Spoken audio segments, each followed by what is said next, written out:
I'm Jacob Courtwright, and this is The Locker Room.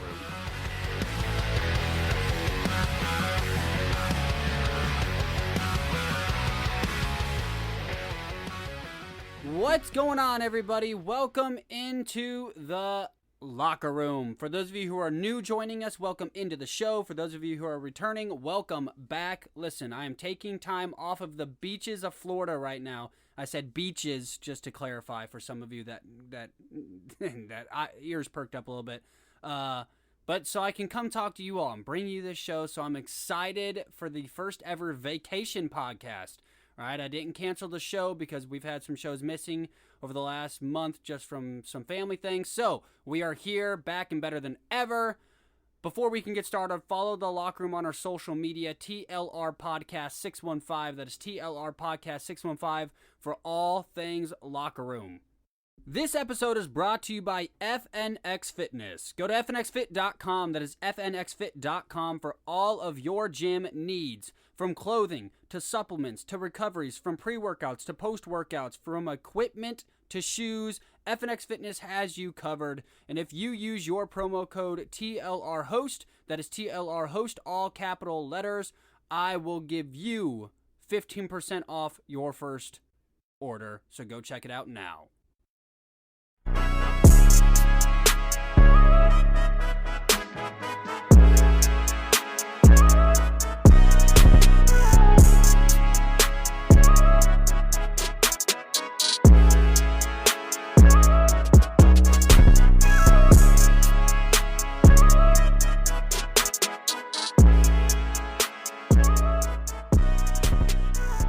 So going into this week, the worst thing that could have happened before I came to Florida was for Jake Paul to win. That would just have set the rest of my week off horribly. Many of you know I despise Jake Paul with everything in me. Here's a fun fact, though. I think I like Logan Paul a lot. And I didn't think I'd ever be on any of the Paul brothers' sides, but for some reason, Logan Paul, he's had his issues, right? He's definitely in the same douchebag realm as Jake Paul, but for some reason, I kind of like Logan Paul. He kind of has a sort of charm, and he seems, I don't know, he seems like kind of a good person now, I guess. I don't really know him. I just like him, okay? Sue me. I like Logan Paul. I'm going to come out and say it. Me and all the other 15-year-old boys apparently like Logan Paul. But I hate Jake Paul. That part's not changing, not ever going to change. I cannot stand Jake Paul. Every moment that I want to like Jake Paul, 5 other moments make me hate Jake Paul. And that's the problem, is like, he wants to be charming like Logan. He wants to be likable like Logan. But, Logan's sort of that split personality of he's a little bit of a douchebag, but he's also charming and he seems like he's nice to people and he's at least cordial. Jake wants to be that. But every time he tries to be like Logan, he makes 1 or 2 steps the other way, and you just can't stand him. So the worst thing that could have happened going to Florida was for Jake Paul to win. And the reason for that is I knew everybody and their brother that liked Jake Paul, that also likes this program and listens, was going to write me after the fight, and the entire next day, and all the way up until today. I've just been getting notes and notes and notes about how Jake Paul's a real fighter, Jake Paul's this, Jake Paul's that. Listen, I told you, if Jake Paul beat Tyron Woodley, I would consider him a real fighter. And I think there's a couple different things that go with along with that, and we're going to talk about that. But you guys are right, and I deserved it, trust me. I know I'm a dramatic person. I know that I'm dramatic on the podcast. But Jake Paul, I would consider him a legit fighter. I'm not saying I consider him a legit boxer, maybe. I don't consider him a threat. Let's put it that way. I don't consider Jake Paul a serious fighter, but I do consider him a fighter. And what I mean by that, and I guess this is the best way to put it, I would consider Jake Paul no longer a YouTube star / podcaster / businessman. I would consider Jake Paul a fighter, podcaster, YouTuber, businessman. Like, he now has a title of boxer. He now has a title of boxer in front of his name, along with all his other attributes and all his other accolades that he has and that he does. So I would say I consider him a boxer. I consider him a fighter. That now goes into his name's title. Now, let's talk about the fight. I've complimented Jake Paul, all right? So I got that out of the way. I am calling him a real fighter on this podcast like I said that I would. I am sucking down the cough medicine and understanding that, listen, my prediction was wrong. It is what it is. But I think there was a lot that goes into it. So the fight card was actually kind of entertaining, kind of not. I expected a lot from Tommy Fury. I think he disappointed me a little bit more than Tyron Woodley and Jake Paul, only for the simple fact that Tyron Woodley and Jake Paul at least stayed kind of active throughout the entire fight. And while Tommy Fury's fight did as well, he stayed active, and of course he won by unanimous decision. I expected Tommy Fury to come out here, knock him out, put him flat on his face, and show the world, hey, Tommy Fury's here, and he's a legit threat. So I think he disappointed me more well before I even got to the Jake Paul-Tyron Woodley fight. But overall, I thought the fight card was a lot better. Listen, what they're trying to do is keep boxing interesting. What Jake Paul has done a good job of is keeping boxing interesting. For those of you who don't watch boxing, you're with everybody else. I mean, boxing is one of those things that unless it's a big-name draw, like a Canelo, like a Tyson Fury, like an Anthony Joshua, like a Deontay Wilder, Floyd Mayweather, Manny Pacquiao, unless you're some of these few guys, these top 10 guys, boxing's viewership is dramatically down from what it was 3 years ago. So I was super impressed that Jake Paul really has put boxing on his back for the no-namers.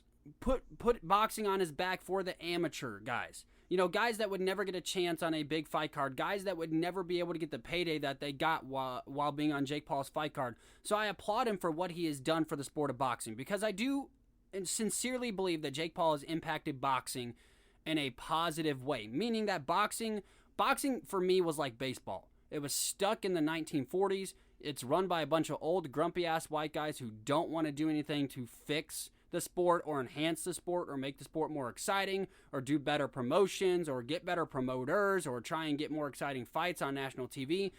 It's stuck in the past. I say this about baseball all the time. Baseball is America's pastime, and it's past time that baseball needs to step up. Same thing with boxing. Boxing's in that category for me.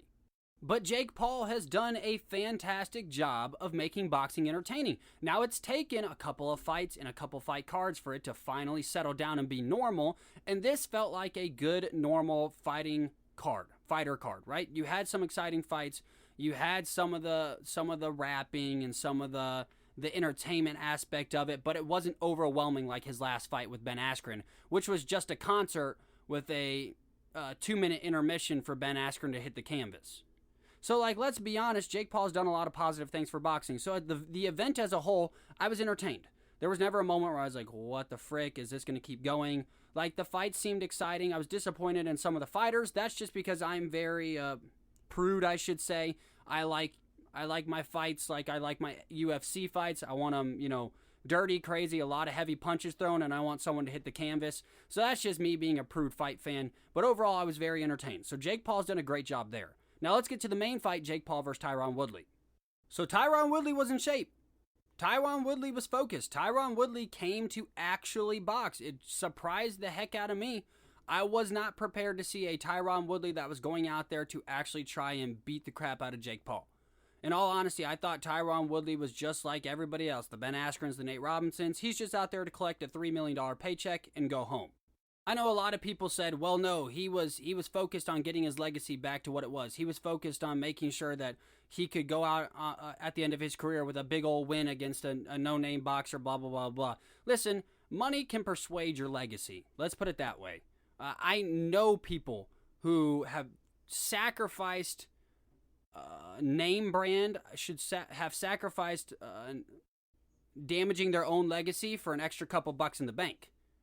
And that's what I was worried that Tyron Woodley was going to do. Listen, he was on a 4-fight losing streak. He just got released from the UFC. Went from 5-time champion to literally down in the dumps. And I thought we were going to see a Tyron Woodley who might be a whole lot more active, but the same Tyron Woodley who was going to take the fall for a Jake Paul. Because guess what? You could talk about legacy all day long, and you can yell at me the rest of my life about how I've ruined my legacy, but if I am going to get $5 million for 30 minutes worth of work, I think I'm okay with that. Like, you think I'm going to give two flying craps what you say?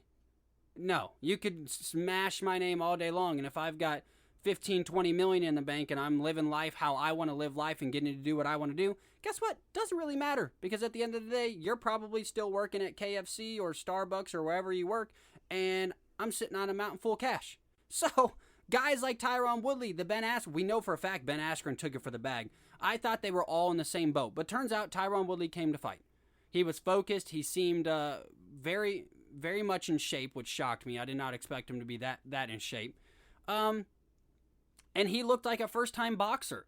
Listen, a lot of people talk about how Tyron Woodley's a striker. Yes, Tyron Woodley's a striker, but he's a striker to set up his ground and pound. He's a striker to set up kicks. He's a striker to set up takedowns. UFC and boxing are two completely 100% 180 versions of each other. Yes, attacking is involved. Yes, hitting is involved, but it's done in completely different ways. Boxing is more of an art form. Boxing is more of a dance. Boxing is more of a ballet. All you're really having to focus on is shoulder movement, head movement, hip movement. You know, it's a whole lot less than UFC, where you're worried for calf kicks, you're worried for head kicks, you're worried for knees, elbows, takedowns. Then when you're in the takedown position, you're looking for different types of submissions, like there's so much. And when you're in the clinch, boxing, when you get in the clinch, they break you up and you go back to punching each other. In the UFC, when you're in the clinch, no one cares. You're in the clinch, and if you're with a dangerous man, with Conor McGregor, he'll hold your hands down and knock you out with his shoulders, right? UFC is just a complete 180 from what boxing is. One's an art form, and one is a death sentence, right? I love the UFC, but I would never want my son to grow up and be a UFC fighter, right? It's just a tough lifestyle, and those people that fight in the UFC, God bless you. You are special people. I've had the opportunity to talk to people that are ranked in the top 5, all the way down to amateur starting out. You all seriously are a different breed of humans, 100%. I mean, just different breeds. But I say all that to say this, in that Tyron Woodley looked like an amateur boxer. He looked like a guy who has never been in a boxing match besides sparring sessions. And sparring sessions for UFC fighters, they're not really working on technique. They're working on striking. They're working on effective striking, and they're looking at how to actually pick spots to attack. That's all they're working on when they're boxing. So when people say, yeah, Tyron Woodley is a boxer, he boxed all the time. Yes, you box, but you're looking for different things. You're looking to just crisp up your attack. You're looking to get as clean of shots as possible, and you only do that by practicing boxing.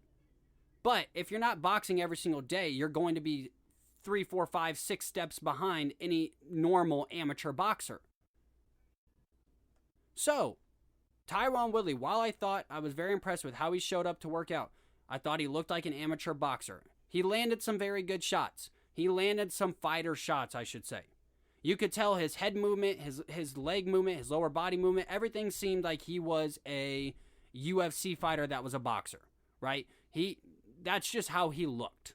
And that's no disrespect to Tyron Woodley. He's never done it before. I thought he looked pretty darn good.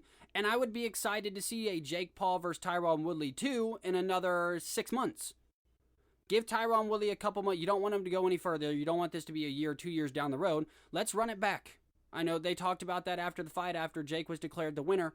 Let's run it back. I would be excited to see another 4 or 5 months of Tyron Woodley training and Tyron Woodley being around boxing. Because he's a good striker, and he landed the only significant punch of the night. I mean, for those of you who say Jake Paul landed some bombs, you're out of your mind. Tyron Woodley landed the one shot that knocked Jake Paul into the ropes. Jake Paul literally was dizzy, and if it wasn't for the ropes being there, Jake Paul would have fallen on the ground. Head would have bounced off the canvas. And here's what upsets me about that is the judges didn't count that as a knockdown. We'll get to the judges in just a second because they completely effed this entire night.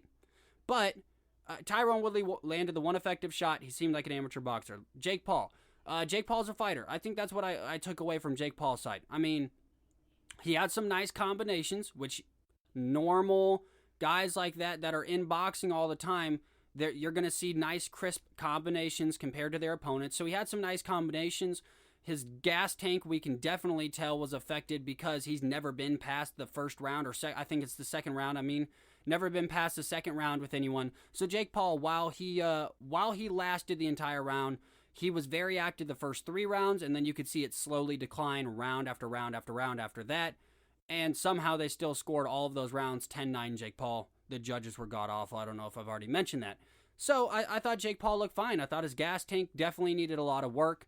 But Jake Paul's a boxer. He's a boxer, and he did a good job at boxing an amateur boxer, or a first-time boxer, excuse me. So he did a good job as an amateur. Do I think Jake Paul won? I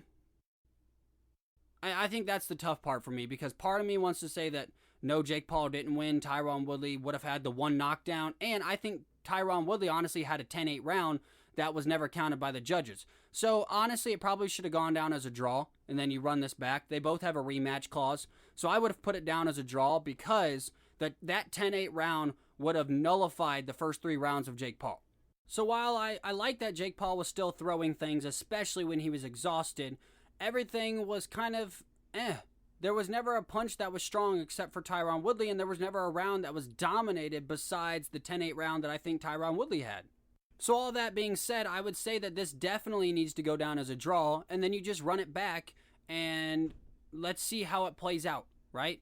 Because for me, it's just too close to call. And this is not trying to favor Tyron Woodley, because I think Tyron Woodley was not active enough in the first 3 rounds, but then was pretty active and was walking Jake down the rest of the match. So I didn't like how everything played out. So I would have gone draw. But my biggest problem was the refs. The refs were god-awful. Listen, I'm not a pro-boxing judge at all. I'm not a pro-fighting judge at all. I know roughly how it's judged. I've Googled a bunch about it. I've learned a lot about it just from my own curiosity. And it's a lot of fun when you're watching UFC matches with your buddies, or when you're watching boxing matches with your buddies, or even Steve Hines on Puncher's Chance. It's a lot of fun when you know how to score rounds, because then you can kind of do your own amateur, and it just makes the night kind of enjoyable. But I don't understand how Jake Paul won all but 1 round, 2 rounds by like 3 of the judges. That's just unacceptable. For me, that's unacceptable, and that's why the integrity of sports, the integrity of boxing, the integrity of football, basketball, baseball, all relies on these refs. And I'm sorry, but referees and judges have to do a much better job. They're failing our sports system across the board. I mean, the NFL, for goodness sake, if you're a Saints fan to this day, you know exactly what I'm talking about. The NBA, everything's a ticky-tack foul. And we saw the differences between the Olympics and between just the normal NBA. Refereeing and judging has to be so much better. And I don't know if these sports need to start carving out pathways to keep these referees active and judges active throughout the entire year, because these sports, when it's at high levels, go along year round. You know, I don't know if they have to go do amateur AAU games during the summer or whatever it is, but all these refs and judges need to be practicing on their craft, because they are so impactful on the sport. And I thought the judges looked like a bunch of asses after the match when they called it. Now, there was a split decision. One judge gave it to Tyron Woodley, but it's just ridiculous. Tyron Woodley scored a 10-8 round. That is not just from my mouth. That is from professionals. That is from guys who do this for a living at the highest of the high levels, that said Tyron Woodley's knockdown gave him a 10-8 round. So that's just my rant about the judging, because I'm tired of judging and refereeing affecting the sports that we watch. I know it's a part of the game, and I'm not saying that they're going to be perfect, and by all means, and for God's sakes, please stop going to instant replay for everything. We've got to be able to have people we can trust. But the only way we can trust these people is if they're doing this year round. If I'm delivering packages for FedEx 7 months out of the year and then I go ref a Super Bowl, I'm not going to have as much confidence in my FedEx delivery driver. If he can't leave the package under the mat like I asked him to, why the hell am I going to assume that he's going to make the greatest call that he can in the Super Bowl? It's never going to happen. So that's just a little side note there. But overall, good event. They talked about running it back. I know Tyron Woodley said he'll get the tattoo, and then him and Jake will run it back. So if that's the case, we need to run this thing back in the next 6 months, and I want to see Jake Paul get his ass kicked. So that's what it is. And that's the way the news goes. So I'm going to leave you with some fantasy football tips and tricks for the day. Now, this episode is a lot shorter than our usual, 45-minute runtime. But listen, y'all, I'm on vacation. I don't want to take too much time because I'm selfish. Okay? I'm a selfish human being. And no, and in all honesty, I have been going through a whole lot, as many of you know who stay up to date with me. And this is a great mental break for me, so I'm going to enjoy my mental break. But I wanted to bring you, some content so that way the Locker Room Podcast wasn't just null and void this week. But I'm going to give you some tips and tricks to fantasy football because many of you, like me, I have a draft tonight. Many of you are getting ready to draft at some point this week, and the NFL starts next week. So here are some tips and tricks to fantasy football. First off, I have a funny story for you. So I'm in 2 fantasy football leagues. Both are money leagues. One I've been in for years, right? I've literally had it for 4 or 5 years. It's been with the same group of guys. And then one I was invited to brand new this year. It's a brand new money league. And so I was, super excited. I had my brand new league last night. We drafted. So first off, it's on the NFL app, which if you haven't used the NFL fantasy football app, don't, because it is the most miserable app to use, the ESPN Fantasy app, and I'm not sponsored by them, but if they want to sponsor me, hey, ESPN Fantasy, the best app that's out there for fantasy football. It's easy to use, easy to follow. So ESPN Fantasy Football app, hands down. So anyways, we get into the draft, and I'm picking in the worst of the lineup. I'm second to the last pick, which means I'm not going to get back-to-backs in your normal snake drafts. So that sucks profusely. So I'm in just a bad spot already off the bat, but I was like, whatever, I'll fight through, and ended up honestly getting probably the first or second best team in that league just because I've just done so many different. I got really lucky. Let's put it that way. I got super lucky because I can't even believe I'm telling you this guy's dirty little secret, but there was a dude who picked Jameis Winston in the 7th round. Now, I usually take my running backs and wide receivers first and get their backups. So that way I've got a good core. And then there's so many good starting quarterbacks in the NFL that I can pick a guy that's going to do just fine for me later. So in the 8th round, that's when I'm usually shopping for a quarterback. So this guy in the 8th round takes Jameis Winston. He's the pick right in front of me. So I was like, all right, man, I need to probably look at a quarterback. So I go to look at quarterbacks. Do you know what quarterbacks were available? And I can't make this up. Aaron Rodgers and Dak Prescott were the first 2 quarterbacks, 1 and 2, on that board that were left by this young man. Now, I'm sorry that I'm exposing this guy, but, buddy, if you're going to join into a money league, you've got to know what you're doing. All right? Jameis Winston is not going over Aaron Rodgers or Dak Prescott. And there was many a picks made by this gentleman that would leave you. Henry Ruggs was taken in like his 3rd round.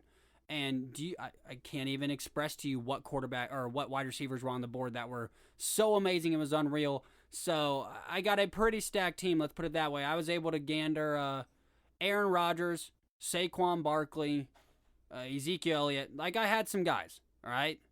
But anyways, besides the crazy, hilarious Aaron Rodgers being left on the board, Henry Ruggs being taken in the 3rd round, overall, it was a pretty good fantasy draft. But fantasy is something that I've also been very intrigued in.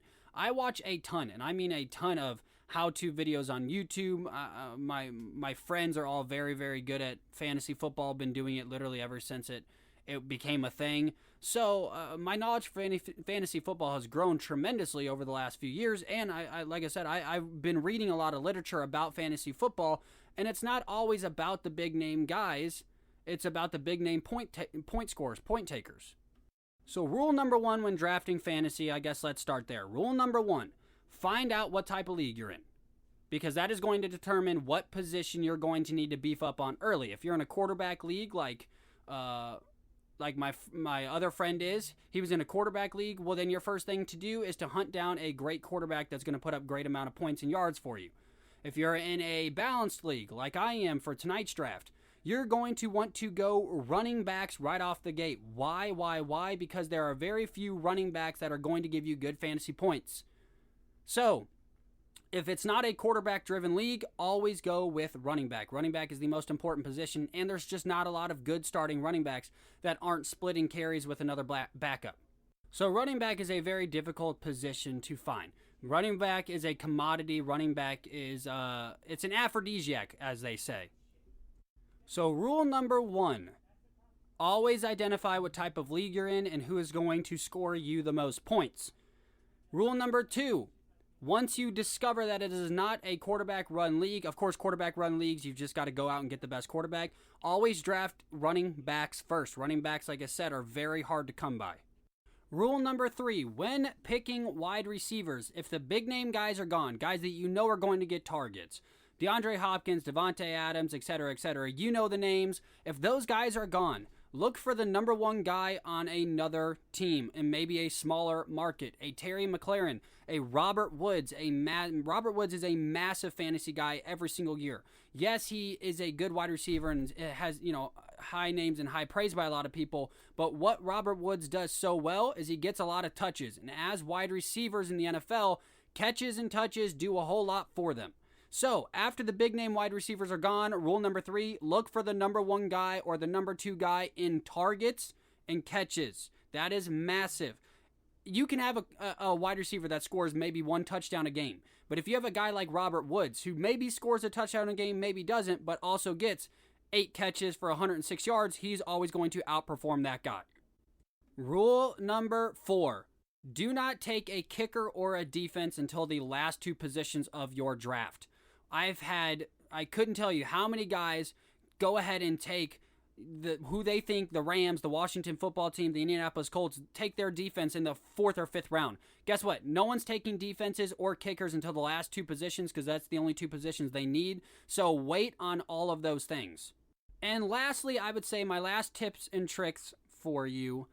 If you are not an avid football player, I'm assuming if you play fantasy football, most of you are. Now, there are several of you that are just in like work leagues and stuff like that, so I get that. But if you are not an avid, and I mean avid, football watcher and football junkie like a lot of you are in fantasy football, read up on what you are doing. And if you are an avid football watcher, be able to think quick on your feet. The more knowledge you have about the players individually and where they rank on their team and what they're doing, and I know all of that's on there, right?